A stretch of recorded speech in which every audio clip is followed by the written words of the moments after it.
नुसरत भाई, उसी के साथ जिस तरह आपको पता है एक सियासी हलकों के अंदर ये गुफ्तगू हो रही है कि बानी पीटीआई हो, इस्टेब्लिशमेंट हो, गवर्नमेंट हो, वफाकी गवर्नमेंट, बैकडोर चैनल से कुछ मुज़ाकरात हो रहे हैं, क्या कहेंगे इस हवाले से? देखिए, ये मैं समझती हूँ कि जब किसी मुश्किल में होती है हुकूमत तो इस किस्म की बातें करना शुरू हो जाती है, क्योंकि अब हनीमा खानम जो है वो चाहती हैं कि कोई हम लोग इस तरह की तहरीक चलाएं जिसमें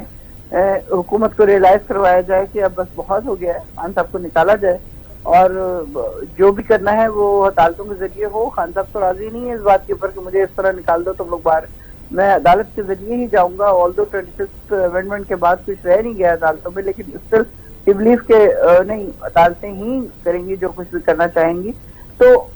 ये लोग अब इस किस्म की बातें इसलिए कर रहे हैं कि जो मुज़ाकरात हो रहे हैं, फलाह हो रहे हैं, वो मेरा नहीं ख्याल, बल्कि हमारे जितने आप समझे तजिया निगार हैं वो उनका भी यही ख्याल है कि इस तरह की कोई चीज़ नहीं है, ये खामखा एक लॉलीपॉप दिया जाता है आपको ताकि अवाम थोड़ी तसल्ली में आ जाए।